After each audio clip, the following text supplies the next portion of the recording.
우리 가족의 삶은 부산의 다른 많은 가족처럼 평화로웠고 따뜻한 가족 식사와 해변에서 평화로운 주말을 보냈습니다.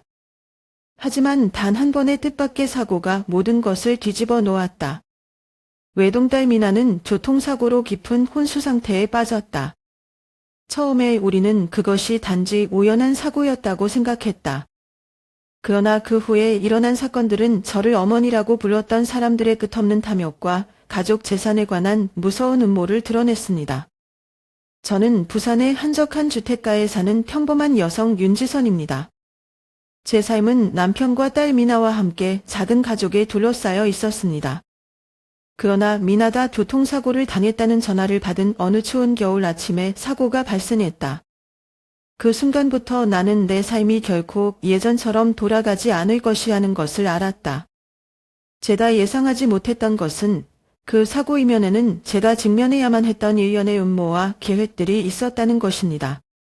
부산 해운대구 한적한 주택가에서 남편, 외동딸 미나와 함께 사는 올해 58세 윤지선입니다.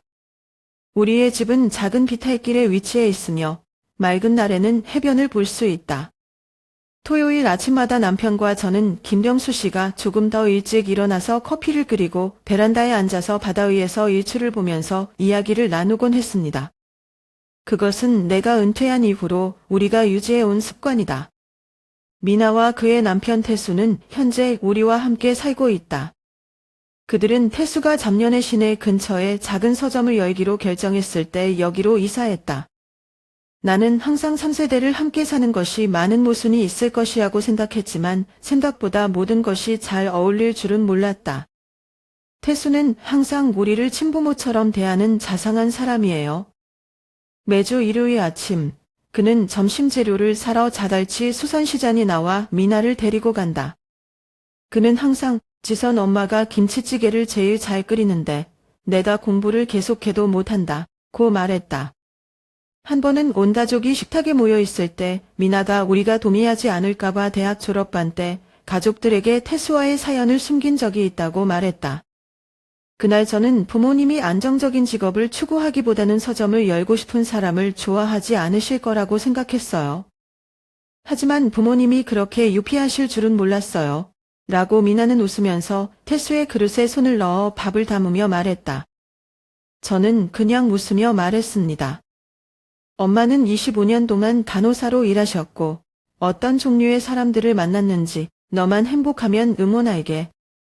우리의 주말은 보통 미나가 인터넷으로 배운 작은 케이크와 함께 오후 차 한 끼로 끝난다. 그녀는 저만큼 부엌을 잘하지는 못하지만 남편이나 부모님이 맛있다고 칭찬하는 것을 볼 때마다 매우 노력합니다. 저녁에는 온 가족이 함께 모여 앉아 현지 TV 채널에서 오래된 영화, 때로는 남편이 무척 좋아하는 옛날 한국 영화를 보곤 했다. 인생은 그렇게 특별한 것은 없지만 나는 정말 운이 좋다고 느낀다. 매일 건강한 자손을 보고 작은 기쁨을 함께 나눌 수 있는 것이 나에게는 가장 완전한 행복이다. 1월 어느 날 아침, 너무 추워서 안개가 끼어 우리 집에서 요양병원까지 길을 덮었습니다. 나는 수요일이 항상 내가 일주일 중 가장 일찍 출근하는 날이기 때문에 그날이 수요일이라는 것을 여전히 분명히 기억한다. 교복을 갈아입고 막 일을 시작할 준비를 하고 있는데 전화벨이 울렸다. 그 소리는 마치 작은 단위에 울려 퍼지는 것 같았고 나는 형언할 수 없는 불안감을 느꼈다. 다른 쪽 끝의 목소리는 칼처럼 절박했고 내 심장을 찔렀다. 당신은 김미나의 어머니입니까? 따님은 교통사고를 당했고 위독한 상태입니다. 나는 조용했고 전화기가 거의 손에서 떨어질 뻔했다. 나는 머리가 텅 비었지만 다리가 저절로 방에서 튀어나왔다. 남편에게 전화를 걸었더니 목소리가 떨려서 병수, 미나 라고 반말을 하지 않았다. 난감. 병원으로 가는 택시 안에서 나는 끊임없이 기도했다. 나는 시간이 그렇게 느리게 가는 것을 본 적이 없다. 도착했을 때 눈앞의 광경은 나를 조용하게 만들었다. 미나는 병원 침대에 꼼짝 않고 누워 있었고 머리는 하얗게 붕대를 감고 있었고 얼굴은 온통 멍과 찰과상투성이었다. 의사들은 그녀가 심각한 뇌 손상을 입어서 즉각적인 수술이 필요하지만 깨어날 가능성은 매우 희박하다고 말한다. 미나의 남편 태수가 병원 복도 바닥에 무릎을 꿇고 있다. 그는 나를 보자 울음을 터뜨렸고 어린아이처럼 어깨를 떨었다. 엄마, 미안해. 내가 지켜주지 못했어. 나는 너의 옆에 주저앉아 너의 손을 꼭 잡았다. 이건 내 잘못이 아니야. 우리는 미나를 위해 강해져야 한다. 그날 오후 우리 가족은 수술실 앞에서 1초가 마치 한 세기처럼 흘러가는 것을 기다릴 수밖에 없었습니다. 한 의사가 수술은 성공적이었지만 미나는 여전히 깊은 혼수 상태라고 말하며 나왔다. 그 후 매일 남편과 저는 번갈아가며 병상에 앉았다.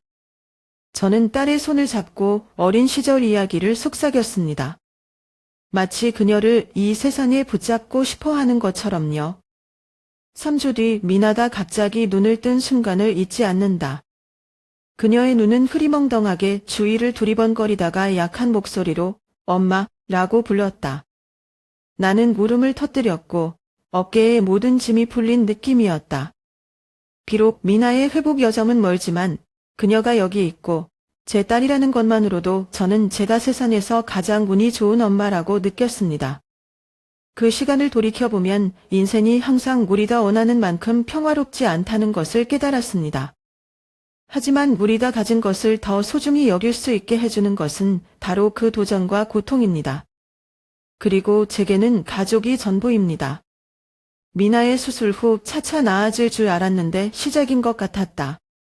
한 달이 넘게 지났지만 그녀는 여전히 병상에 꼼짝도 하지 않고 누워 있었다. 단조로운 심장 박동 측정기 소리만이 우리와 친구가 되었다.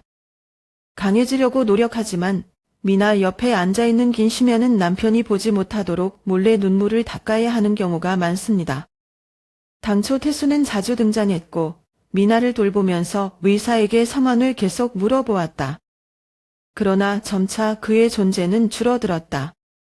가게 일이 너무 바빠요. 라고 내가 물어볼 때마다 시선을 피하며 그가 말했다. 나는 그를 믿고 싶었지만 실망이 점점 커져가는 것을 부인할 수 없었다. 어느 날 오후 미나의 병상 옆에 앉아있다가 태수가 병원 근처 카페에서 젊은 여자와 함께 있는 것을 본 간호사가 속삭이는 소리를 들었다. 가슴이 조여오는 것 같아요. 나는 믿을 엄두가 나지 않지만 내 일부분은 불안해지기 시작했다. 나는 침묵을 지켰고 진실이 분명하지 않을 때 큰 일을 하고 싶지 않았지만 마음은 걱정으로 가득 차 있었다. 재정적 압박도 나를 거의 지치게 했다.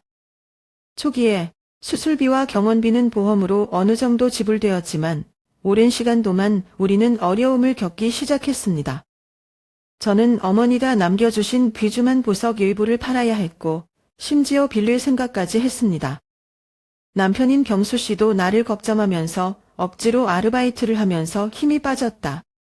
어느 날 태수에게 허심탄회하게 얘기하기로 했다. 나는 저녁에 서점에서 그를 만났다. 가게의 분위기는 고요했고 희미한 노란 불빛과 오래된 종이 냄새만 났다. 태수, 스트레스 받는 거 알지만 미나는 내가 필요해. 내가 항상 곁에 있다는 걸 봐야 해. 태수는 고개를 숙이고 잠시 후에야 울먹였다. 미안해요, 엄마. 나는 너무 피곤해서 어떻게 맞서야 할지 모르겠다. 미나 씨 이런 거 보면 무서워요. 깨어나지 못할까 봐. 삐치고 싶었지만 뺨을 타고 흘러내리는 눈물을 보면서 태수가 무관심한 게 아니라 아픔을 숨기고 있다는 걸 알게 됐다. 나는 만약 내가 미나를 사랑한다면 그녀에게 그것을 보여주라 고 말할 수밖에 없다. 그녀는 말을 할 수 없고 눈을 뜰 수 없지만 그녀의 마음은 여전히 느껴진다. 그날부터 태수는 더 자주 등장하기 시작했다. 미나가 가장 좋아하는 책들을 들고 와서 경산 옆에서 그녀를 불러내듯이 읽는다. 나는 아직 일이 어디로 갈지 모르지만 사랑과 인내가 이 시련을 극복하는 열쇠라고 믿는다. 인생에서 모든 것이 무너지는 것처럼 보이는 때가 있다. 하지만 저는 우리가 포기하지 않는 한 희망의 빛은 항상 희미하다는 것을 배웠습니다. 심지어 가장 어두운 날에도 말이죠. 저는 가족들이 가장 큰 도전에 직면해 있는 이 순간에 이런 일이 일어날 줄은 꿈에도 몰랐습니다. 미나의 할아버지가 남긴 부산 근교의 땅은 우리 집안의 자랑거리였다. 그것은 재산일 뿐만 아니라 온 가족이 함께 나무를 심고 작은 정원을 가꾸던 여름날의 기억이기도 하다. 미나가 결혼했을 때 경수와 저는 그 땅의 소유권을 그 아이에게 맡기기로 결심했어요. 그 부부의 새로운 삶에 대한 축복의 선물로요. 하지만 미나가 조난을 당하자 태수는 변하기 시작했다. 그는 땅의 소유권을 자신의 이름으로 이전하는 것을 언급했습니다. 그 이유는 너는 내 가족이야. 이건 관리하기가 더 쉬워. 처음에는 그냥 일시적인 말이라고 생각했습니다. 하지만 그가 여러 번 반복하고 심지어 재촉했을 때 저는 기분이 안 좋아지기 시작했습니다. 어느 날 오후 병원에서 당직 근무를 마치고 막 비가했을 때 태수는 거실에서 대기하고 있었다. 그의 얼굴은 예전처럼 간절해 보이지 않고 대신 이해하기 힘든 냉정함을 나타냈다. 엄마, 솔직하게 말할게요. 엄마가 땅의 이름을 옮기는 것을 동의하지 않으면 나는 고소할 것이다. 미나의 법적 남편이에요. 권리가 있어요. 가슴이 꽉 막히는 것 같아요. 고개를 숙여 사랑 가득한 눈빛으로 나를 엄마라고 불렀던 사람이 이제는 낯선 사람처럼 마주할 줄은 몰랐다. 태수, 엄마는 항상 널 아들 취급했지만 이건 미나의 재산이야. 그 아이는 아직 거기 누워있는데 삶과 죽음 사이에 자신이 너무하고 있다고 생각하지 않나요? 나는 침착하려고 애썼지만 목소리는 떨림을 감추지 못했다.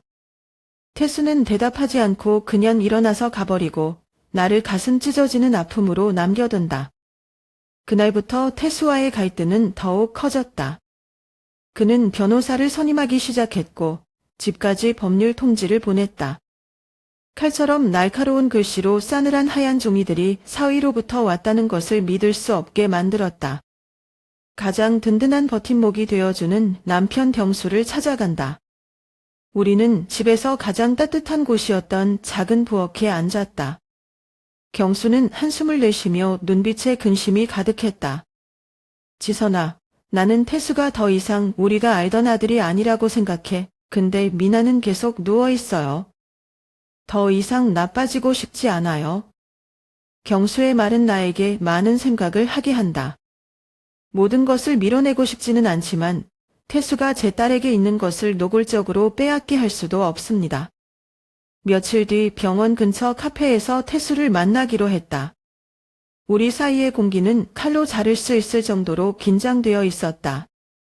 나는 그 어느 때보다 굳은 목소리로 그를 바라보았다. 태수야, 내가 미나나 이 가족을 해치게 두지 않을게. 내가 계속한다면 미나가 가장 필요로 하는 날에 내가 어디에 있었는지, 무엇을 했는지 포함하여 모든 것을 밝혀줄 것이다. 얼굴이 창백해진 태수는 내가 그가 숨긴 이야기를 포착할 줄은 몰랐다. 재산뿐만 아니라 가족의 명예와 신념을 위해 싸울 수밖에 없다는 것을 알고 있습니다. 어떻게든 미나가 깨어나서 자신의 운명을 스스로 결정하기를 바랄 뿐이다. 인생은 우리에게 끝까지 도전할 때가 있지만 나는 포기할 수 없다는 것을 안다. 비록 앞길이 가시투성이지만 나는 내 가족의 것을 끝까지 지킬 것이다. 2월 중순의 추운 겨울 밤이었다. 미나의 심장박동 감식이 소리만 들릴 정도로 조용했던 병원반이 하나같이 오였다. 나는 딸의 침대 옆에 앉아 힘을 주기 위해 그녀의 손을 잡았다. 이날 하루 종일 태수와의 트러블로 마음이 무거웠지만 여기에 미나 곁에서 모든 고민을 털어내고 기도에 집중했다. 거의 자정 무렵, 제가 졸고 있을 때 갑자기 이상한 소리가 들렸습니다. 처음엔 감시 시스템에서 나오는 지직거리는 소리, 그 다음엔 속삭임 같은 잦은 소리들이 있다. 나는 깜짝 놀라 고개를 들고 방에서 누군가가 말하고 있는 줄 알았다. 근데 미나랑 저 말고는 아무도 없어요. 나는 귀를 기울여 들었다. 그 소리들은 마치 고장난 낡은 스피커에서 나는 것처럼 분명하지 않았다. 미나. 미나. 일어나. 나는 내 딸의 이름을 언뜻 들었고 목소리는 약했지만 감정적이었다. 가슴이 두근거려요. 나는 내가 너무 피곤해서 환각을 일으키는 것 같다고 스스로에게 말했다. 그런데 그 소름 끼치는 느낌이 방 안에 계속 퍼져 있었어요. 나는 간호사를 불러서 감시 시스템을 점검했다. 그들은 잠시 확인하다가 그냥 웃었다. 윤 부인, 잘못 들으셨을 수도 있습니다. 기계는 가끔 연결이 불안정할 때 이상한 소리를 낸다. 나는 그들의 말을 믿으려고 노력했지만 예감이 나에게 모든 것이 그렇게 간단하지 않다고 말했다. 그 후 며칠 동안 이상한 소리가 더 자주 들렸고 매번 더 선명해졌다. 어느 날 밤, 미나 옆에 앉아 책을 읽고 있을 때 나는 다시 그 목소리를 들었다. 미나, 미나, 포기하지 말고. 엄마가 여기 계시는데. 이번에는 목소리가 한상일 뿐 아니라 마치 누군가가 제 바로 옆에 서 있는 것처럼 분명했습니다. 나는 당황스러웠지만 동시에 한 줄기 희망이 번뜩였다. 미나가 서서히 깨어나고 있다는 신호일까? 아니면 그냥 누군가의 농담일까요? 저는 남편에게 이 이야기를 하지 않기로 결정했는데 남편이 제가 스트레스 때문에 지나치게 생각하고 있다고 생각할까 봐 두려워요. 또 다른 날 저녁, 이상한 소리가 다시 났을 때 나는 우연히 복도 천문 밖으로 낮은 사람의 그림자를 보았다. 그는 긴 코트를 입고 머리는 모자를 쓰고 모습은 슬그머니 모습을 하고 있는 남자였다. 심장이 조여요. 이 사람이 이 시간에 여기에 왜 나타났을까요? 나는 황급히 밖으로 뛰쳐나갔지만 복도는 텅 비어 있었고 노란 불빛만 깜박거렸다. 그날 밤 이후 저는 병원의 보안 카메라를 확인받기로 결정했습니다. 하지만 그들이 비디오를 틀었을 때 이상하게도 이상한 소리가 나고 사람의 그림자가 완전히 비어버렸습니다. 마치 아무 일도 없었던 것처럼요. 기술자도 설명할 수 없다. 태수와의 분쟁과 관련이 있는지 궁금해지기 시작했다. 그가 나를 힘들게 하고 재산을 양도하도록 일부러 압력을 가하려고 꾸민 것은 아닐까? 근데 맞다면 왜 저 이상한 목소리들이 나오고 미나가 나한테 연락하려고 하는 것 같은 기분이 들까? 매일 밤 저는 딸 옆에 앉아서 걱정하면서 기다립니다. 제가 확실히 알고 있는 한 가지, 일어난 일이 진짜든 상상력 때문이든 저는 미나를 절대 떠나지 않을 것입니다. 어쩌면 그녀가 제게 신호를 보내려고 했을지도 모르죠. 그래서 전 여기 있어야만 했어요. 왜냐하면 무엇보다 미나가 아직 가족들에게 돌아가고 싶어 한다고 믿기 때문이다. 이상한 소리와 오랜 불안감 끝에 진실을 찾지 않고는 일이 계속되도록 놔둘 수 없었다.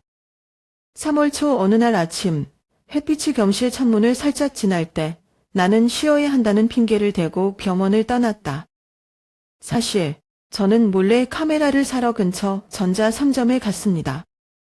이런 행동이 저를 불안하게 만들지만 영감은 미나에게 뭔가 이상한 일이 일어나고 있다고 말하고 저는 모든 것을 밝혀야 합니다. 나는 카메라를 병원 침대 옆 화분 근처의 구석진 곳에 설치했다. 그 위치는 아무도 알아채지 못할 만큼 은밀하지만 방 안의 모든 활동을 기록할 수 있다. 끝나면 나는 기다릴 수밖에 없다. 다음 날 밤, 경실의 모든 것이 조용해 보였을 때 저는 집에 가서 컴퓨터 영상을 틀었습니다. 처음에는 모든 것이 아주 평범해 보였습니다. 우리가 고요한 간병인 능겸은 평상시처럼 돌아다니며 의료기기를 청소하고 검사한다. 하지만 거의 자정 무렵에 제가 본 것은 제 몸에 피가 얼어붙는 것 같았습니다. 늘 선량하고 헌신적인 척하던 은경이 괴상한 행동을 하기 시작했다. 그녀는 옷주머니에서 작은 검은색 병을 꺼내 미나의 수액관에 슬그머니 액체를 주입했다. 나는 내가 잘못 본 것이 아니라는 것을 확실히 하기 위해 왔다 갔다 했다. 그러자 그녀는 미나의 귀에 바짝 대고 뭐라고 속삭였다. 나는 더 잘 들리게 하려고 소리를 켰다. 불분명한 소리에도 불구하고 나는 몇 단어를 구별할 수 있다. 당신은 살 가치가 없다. 다 당신 잘못이에요. 그 목소리는 내가 알던 은견의 부드러운 외모와는 달리 차갑고 악의에 차 있었다. 가슴이 두근거리고 손이 떨려서 컴퓨터를 떨어뜨릴 뻔했다. 민경이가 미나한테 왜 그랬는지 이해할 수가 없어요. 저는 그녀를 믿었고 그녀가 제 딸의 회복을 도울 것이라고 생각했습니다. 그러나 그녀는 분명히 미나를 해칠 뿐만 아니라 어떤 원한을 품고 있었다. 나는 서둘러 병수에게 전화를 걸어 모든 이야기를 했다. 그는 놀라서 즉시 병원에 알리라고 재촉했다. 병원 경영진이 신속하게 개입했다.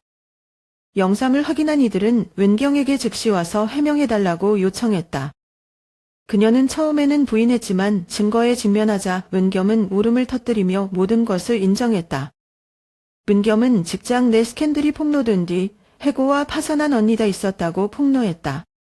그 소송의 법정 수장은 미나의 남편인 태수였다. 은겸은 미나가 태수와 행복한 삶을 사는 것을 보고 견딜 수 없다며 혼수 상태에 빠진 것을 보고 처벌을 결정했다. 이 말을 들으니 화가 나기도 하고 애통하기도 했다. 은경이가 어떻게 그렇게 냉정할 수가 있어요? 그녀는 미나에게 위험할 뿐만 아니라 나에 대한 모든 신뢰를 잃게 만든다. 은겸은 밤사이 경찰에 체포됐고 경호는 더욱 엄중하게 감시하겠다고 다짐했다. 하지만 제게 악몽은 아직 끝나지 않았습니다. 은경의 행보는 미나의 건담을 위협할 뿐 아니라 아직 온전히 볼 수 없는 우리의 삶이 위태로운 소용돌이에 휘말려 있음을 깨닫게 한다. 나는 내가 방임할 수 없다는 것을 안다. 미나를 위해, 가족을 위해, 비록 앞이 예측할 수 없는 일로 가득하지만 나는 사랑하는 사람들을 보호하기 위해 모든 것을 할 것이다. 은경 씨 사건 이후 잠시 잠잠해졌다고 생각했는데 악몽이 시작된 것 같다. 은경의 증언은 나로 하여금 생각을 멈출 수 없게 했다. 그녀는 다른 사람을 언급했습니다. 가이드, 하지만 누군지 밝히길 거부했죠. 불안감이 계속 커져만 갔다. 우리 가족을 잘 아는 사람이 아니라면 누가 이런 행동의 배후에 있을 수 있겠는가? 3월 중순 어느 날, 저는 제가 매우 신뢰하는 젊은 간호사 승화와 저의 모든 고민을 나누기로 결심했습니다. 승화는 이번 초창기에 미나와 함께 있었던 사람이고 항상 성실하고 자상합니다. 나는 이 대화야말로 가족을 지키기 위한 싸움의 큰 전환점이 될 줄은 몰랐다. 은경 양의 엽기적인 행동까지 언급하자 승화는 갑자기 뭔가를 고민하는 듯 머뭇거렸다. 잠시 침묵한 후 그는 말했다. 윤 삼촌, 당신이 알아야 할 것이 하나 있어요. 최근에 태수 경원단 거 몇 번 봤는데 미나는 안 가고 밖에 돌아다니면서 복도에서 은경이를 자주 만났어요. 이 말을 듣고 나는 찬물을 끼얹는 것 같았다.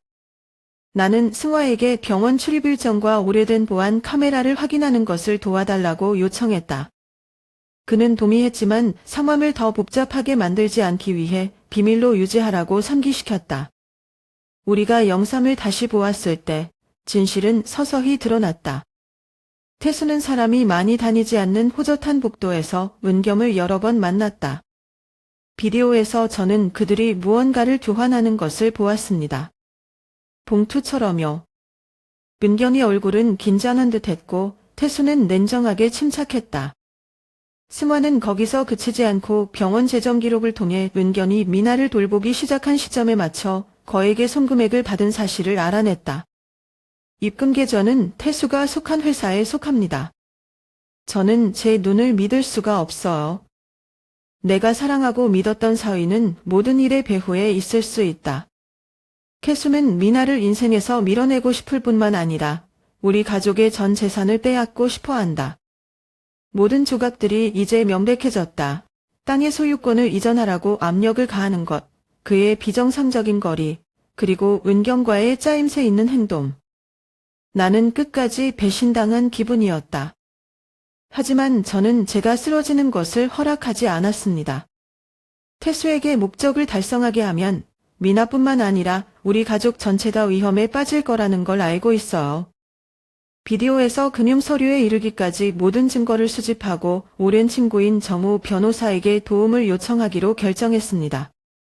정우 씨는 수년 전 소송에서 저를 지지해준 사람이고 저는 그가 믿을 수 있는 사람이라는 것을 알고 있습니다. 정우와의 만남은 부산 한복판의 작은 찻집에서 이루어졌다.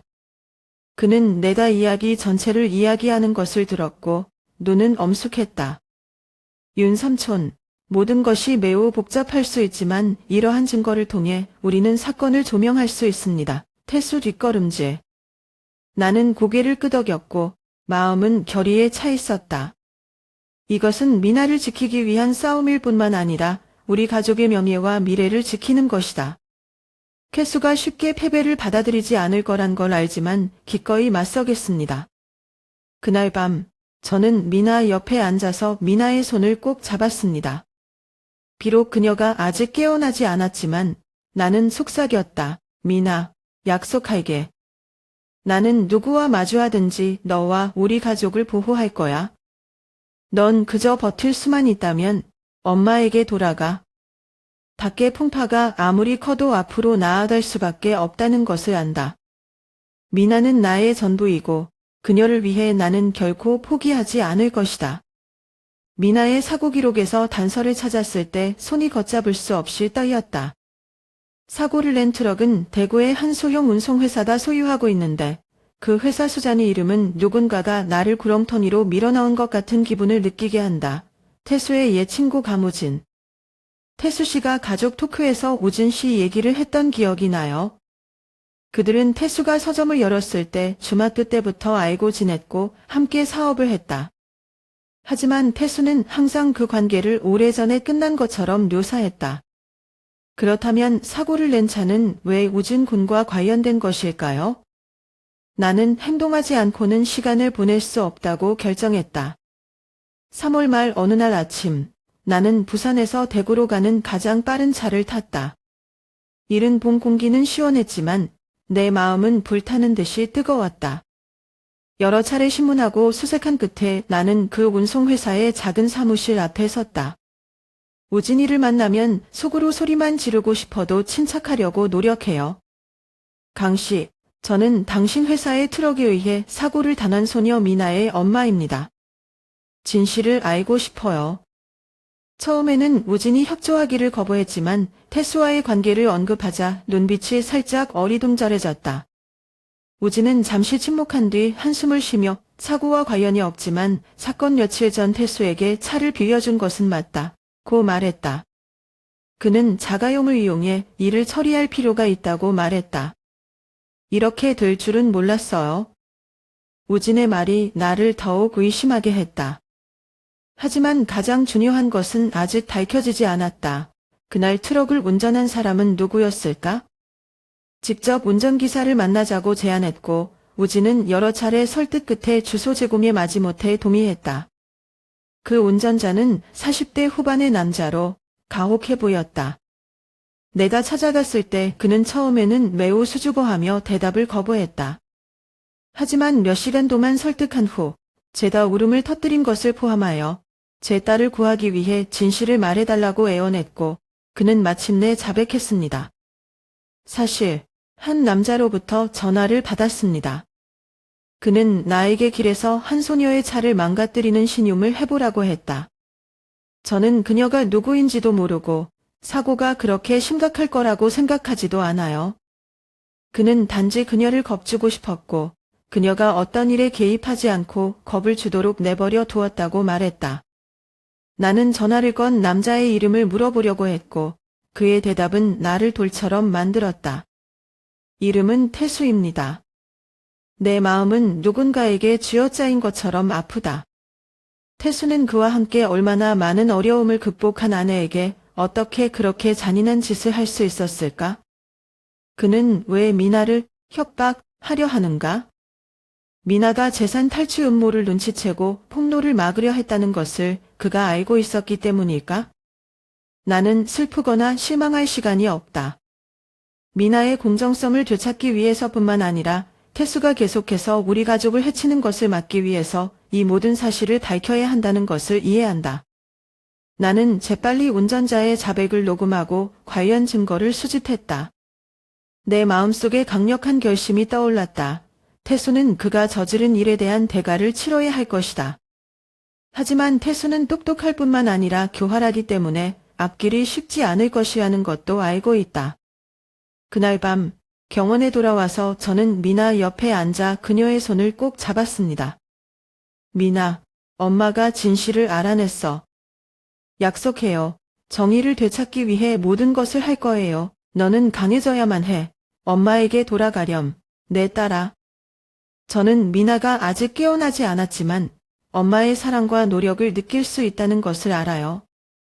그리고 그것이 제가 이 전쟁을 계속할 수 있도록 도와준 힘입니다. 그날 태수를 마지막으로 한 번 대하기로 했다. 협상이나 용서가 아니라 내가 한때 남자로 여겼던 남자를 직시하기 위해서다. 만남은 미나가 처음 입원했던 날 우리가 앉아 대화를 나누던 작은 방에서 이루어졌다. 하지만 이번에는 따뜻한 마음이나 친밀감이 남아있지 않았다. 나는 증거들을 제시했다. 감시 카메라 녹화, 운전사의 진술, 그리고 태수와 은견의 연관성을 잊지마는 금융거래까지. 태수 씨는 전혀 놀라는 표정이나 미안한 표정을 짓지 않았다. 그 대신 그는 내가 그저 방해물일 뿐인 것처럼 차가운 눈빛으로 나를 바라보았다. 내가 하는 모든 일이라고 태수는 무섭도록 침착한 목소리로 내가 마땅히 받아야 할 것을 얻기 위해서 라고 말했다. 미나는 절대 깨어나지 않을 것이고 이 가산을 낭비해서는 안 된다. 전 죽었어요. 그 무심코 한 말을 들었을 때 내 가슴이 아팠다. 평생 그녀를 돌보겠다고 약속했던 미나를 사랑했던 사람이 어떻게 그렇게 사악한 말을 할 수 있을까? 태숙, 저는 목이 메었지만 목소리는 단호했습니다. 그녀는 당신의 아내이고 당신을 가장 신뢰하고 사랑했던 사람입니다. 그러나 그는 그녀를 목적을 달성하기 위한 도구로 사용했다. 남편도, 인간도. 그는 그저 웃으며 웃고 있었지만 내가 경찰관을 언급했을 때 눈빛이 약간 어리둥절했다. 태수 씨는 내가 충분한 증거를 수집한 직후 경찰에 연락했을 줄은 몰랐다. 간담회가 끝난 지 불과 몇 시간 만에 장교들이 경원으로 달려가 많은 사람들의 놀란 눈으로 태수를 데려갔다. 은견이는 체포된 후 모든 것을 인정했다. 그녀는 은견이 미나에게 접근하기 위해 그녀를 협박하고 제거하기 위해 사고를 조작하는 것까지 캐수의 계획을 상세히 이야기한다. 캐수는 미나의 혼수 상태로는 아무도 미나가 재산을 강탈하는 것을 막을 수 없다고 믿는다. 수갑이 채워진 태수의 모습을 지켜보니 마음이 착잡했다. 나는 만족하거나 만족하지 않고 다만 깊은 슬픔을 느낄 뿐이다. 우리 가족이 믿었던 그 남자는 이제 모든 것을 스스로 파괴했다. 그 후 며칠 동안 모든 것이 단계적으로 풀리기 시작했다. 은겸은 고의적으로 상해를 입힌 혐의로 기소되었고 태수는 살인 음모부터 재산 횡령까지 일련의 혐의에 직면했다. 근데 저 같은 경우에는 아직도 미나 씨가 제일 중요한 게 저는 매일 딸의 침대 옆에 앉아 투쟁부터 가족의 승리까지 모든 이야기를 들려줍니다. 나는 미나가 잠재의식 어딘가에서 어머니의 사람을 듣고 느낄 수 있기를 바란다. 4월 초 어느 날 아침 아이의 얼굴을 닦고 있을 때 저는 갑자기 아이의 손에서 약간의 움직임을 느꼈습니다. 나는 가슴이 두근거렸다. 간호사를 불렀더니 몇 분간의 검사 끝에 미나가 다시 반응할 조짐을 보이고 있음을 확인했다. 기쁨과 희망으로 가득 차서 눈물이 뚝뚝 떨어졌다. 비록 앞으로의 여정이 멀지만 저는 미나가 운명을 이겨냈다는 것을 알고 있고 저는 항상 여기 아이 옆에 아이와 함께 모든 것을 이겨낼 것입니다. 결국 모든 것이 진정될 수 있다는 생각이 들자 태수 가족이 불쑥 나타났다. 경원 밖에 벚꽃이 만개하기 시작한 4월 중순의 아침이었다. 미나의 경실에서 막 돌아와 보니 한 무리의 사람들이 문 앞에 서 있었다. 태수의 어머니와 김 여사, 그리고 제가 좀처럼 마주치지 않는 그의 두 남매입니다. 김 여사는 차가운 표정으로 인사를 하지 않고 곧장 문제로 들어갔다. 우리는 태수의 권리에 대해 이야기하러 왔다. 그는 미나의 합법적인 남편이며 무슨 일이 있어도 그녀의 가족 재산은 그 일부분에 속한다. 우리 가족은 마땅히 받아야 할 내 몫을 받지 않고 방관하지 않을 것이다. 그 말은 내 심장을 찌르는 칼날 같았다. 남편 병수 씨가 옆에 서서 침착하려고 애썼지만 눈빛에서 분노가 역력했다. 이 자산은 상품처럼 나누기 위한 것이 아닙니다. 이것은 우리 가족의 유산입니다. 대대로 전해 내려오는 것이죠. 아무도 손대지 못하게 하겠습니다. 그러나 태수위가는 협박에 그치지 않는다. 불과 며칠 후 우리는 법원으로부터 통보를 받았다. 이들은 태수가 여전히 미나의 법적 남편이고 공유재산에 대한 권리를 갖고 있다는 이유로 재산분할 청구 소송을 제기했다. 가산분쟁 재판은 4월 말 부산지방법원에서 열렸다. 태어나서 처음으로 미나를 위한 재산뿐만 아니라 명예와 공정함 때문에 싸움에 휘말리고 있다는 느낌을 받았다. 법전에서 태수 가족의 변호사는 그가 구속되더라도 혼인법에 따라 미나의 재산에 대한 법적 권리가 있다고 주장했다. 그들은 태수가 압박감 때문에 실수를 하는 헌신적인 남편이라는 그림을 그리려고 한다. 나는 침묵을 지킬 수 없다. 발표를 허락받았을 때 저는 일어서서 목소리가 떨리지만 결단력 있게 말했다. 쾌수는 미나를 배신했을 뿐만 아니라 그녀를 해칠 음모를 꾸몄다. 어머니로서 저는 제 가족의 재산이 그런 사람의 손에 넘어가는 것을 용납할 수 없습니다. 이것은 단지 법적인 문제가 아니라 도덕과 양심의 문제이다. 나와 병수는 가족의 권리를 보호하기 위해 많은 증거를 준비했다. 우리는 태수의 음모에 대한 자료들을 제시합니다. 운전기사 은견의 증언부터 의심스러운 금융거래까지요. 그 증거들은 그의 가족을 부정할 수 없게 만들었지만 그들은 여전히 재판을 연장하고 승리의 빈틈을 찾기를 희망했다. 스트레스가 나와 남편 둘 다 건강을 악화시켰다. 병수는 기진맥진해서 한 번 병원에 입원했지만 그는 항상 나에게 포기하지 말라고 일깨워 주었다. 지선 씨, 우리는 재산을 보호하는 것뿐만 아니라 이 가족에 대한 미나의 신뢰를 보호하는 것입니다. 아직도 우리를 지켜보고 있을 거라고 믿어. 몇 주간의 긴장 끝에 마침내 법원의 판결이 나왔다. 판사는 태수의 위법 행위가 법적 권리뿐만 아니라 가족의 명예도 심각하게 손상시킨다고 결론지었다. 법원은 전 재산이 미나와 그의 가족의 소유라고 주장하면서 태수 가족의 요구를 완전히 배제했다. 판결을 들었을 때 나는 눈물을 참을 수 없었다. 그것은 기쁨의 눈물이 아니라 오랫동안 끊임없는 전투 끝에 해소된 것이다. 이겼음에도 불구하고 태수와 그의 가족이 남긴 상처는 쉽게 지워지지 않는다는 것을 안다. 하지만 적어도 나는 미나를 보호하고 그녀가 여전히 확고하고 사랑이 넘치는 가정에서 깨어날 수 있도록 내가 옳은 일을 했다고 자신할 수 있다. 모든 파도가 가라앉은 지 1년 후에 우리 가족의 삶은 점차 안정되기 시작했습니다. 비록 법정에서의 승리가 재산과 명예를 지켜주기는 하지만 미나가 견뎌야 하는 고통은 여전히 내 마음을 무겁게 한다. 매일 병원에 가서 딸의 침대 옆에 앉아서 그녀에게 삶의 작은 이야기들을 들려주며 미나가 어디선가 들을 수 있고 가족에게 돌아갈 수 있기를 바랐다. 그날의 날씨는 초여름이었고 창밖에서 밝은 햇빛이 내리쬐는 6월의 어느 날이었다. 나는 앉아서 과일을 깎고 있는데 미나와 이야기를 나누면서 우리 가족이 해운대 앞바다에 소풍을 갔던 날들을 떠올렸다. 기억나, 미나? 나는 가장 높은 모래섬을 지으려고 했지만 타도가 휩쓸었다. 그래도 다음에 더 크게 만들겠다며 한바구음을 쳤다. 갑자기 미나의 손에서 작은 움직임이 느껴졌다. 나는 꿈을 꾸는 줄 알고 멈춰 섰다. 하지만 다시 손가락이 움직였습니다. 미나, 나는 아이의 이름을 불렀고 목소리가 떨렸다. 간호사가 즉시 부여왔다. 검사 후 그들은 미나가 혼수 상태에 빠진 지 1년 이상 만에 처음으로 신경 가늠을 보인 것을 확인했다. 이 소식은 나와 남편 모두를 폭발하게 했다. 하지만 잊지 못할 부분은 미나가 침대 옆에 앉았던 다음 날의 순간. 힘없이 눈을 떴다. 그녀의 눈은 흐릿하게 주위를 두리번거리다가 내 얼굴에서 멈췄다. 짧은 순간 나는 그 눈빛에서 깨달음을 얻었다. 엄마.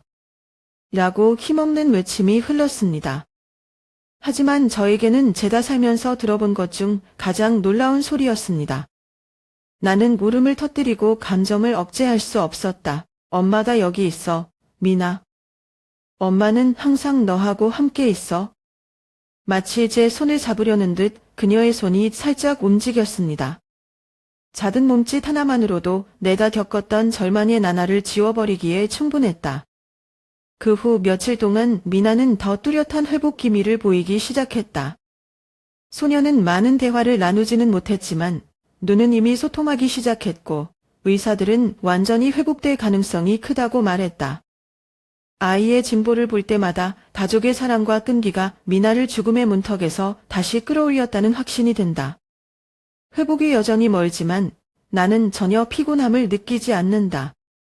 매일 아침 약하지만 희망찬 미나의 미소를 보면 나의 모든 노력이 가치가 있다는 것을 알 수 있다. 깊은 상처를 겪고도 폭풍우가 몰아치는 긴 밤의 새벽비처럼 우리 가족은 여전히 서서히 살아나고 있다. 미나는 제 마음속에서 불굴의 선진이자 화역의 선진이 되었습니다. 그리고 여기서부터 우리는 서로를 사랑하고 보호하는 것을 멈추지 않을 것이라는 것을 알고 있습니다. 삶이 아무리 도전해도 말이죠.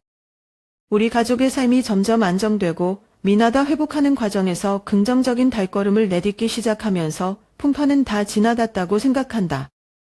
그런데 뜻밖에도 7월 중순 어느 날 저는 익명의 편지를 받았는데 그 편지는 모든 것을 다시 뒤바뀌게 했습니다.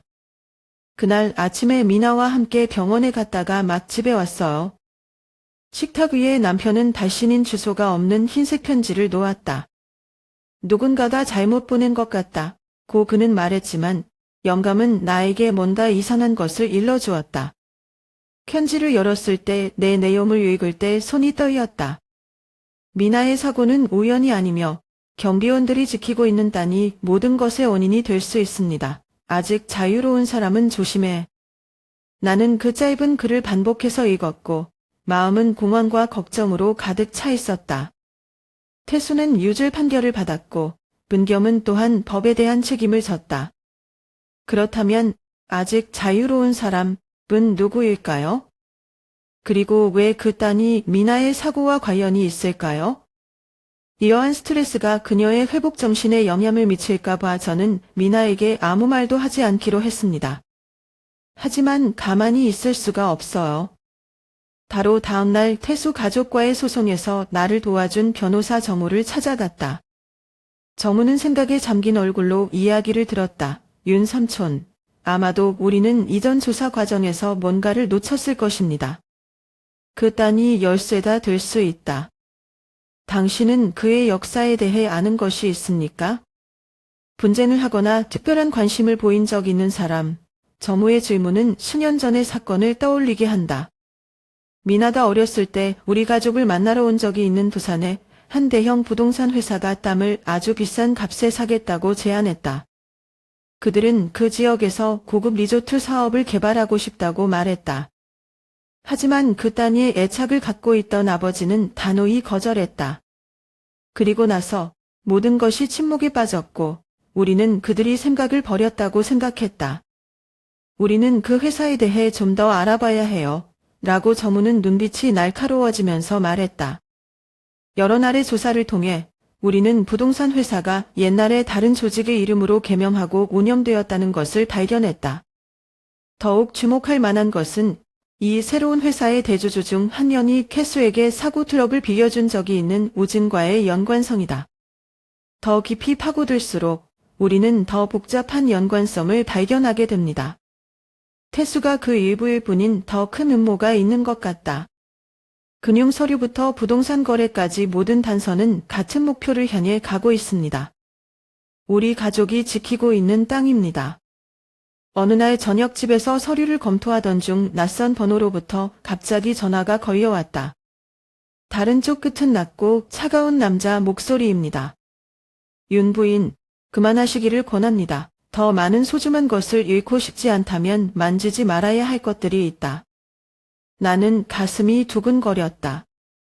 이 협박은 분명히 내가 지키기 위해 얼마나 오랫동안 싸웠는지 미나를 암시한다. 하지만 만약 멈추면 진실은 영원히 묻힐 것이고 우리 가족은 결코 안전하지 않을 것이라는 것을 안다. 나는 즉시 경찰에 신고하고 모든 관련 정보를 제공했다. 하지만 그 어느 때보다 조심해야 한다는 것도 이해했다. 두려움은 항상 존재하지만 나는 끝까지 가기로 결심했다. 미나를 위해, 가족을 위해 나는 물러설 수 없다. 그 후 며칠 동안 저는 항상 누군가가 저를 지켜보고 있다는 것을 느꼈습니다. 시장에 가든지 병원에 가든지 지나가는 행인들의 낯선 눈빛이 섬뜩함을 금치 못했다. 아직도 어둠이 도사리고 있지만 정의의 빛이 결국 진실의 구석구석을 밝혀줄 것이라고 믿는다.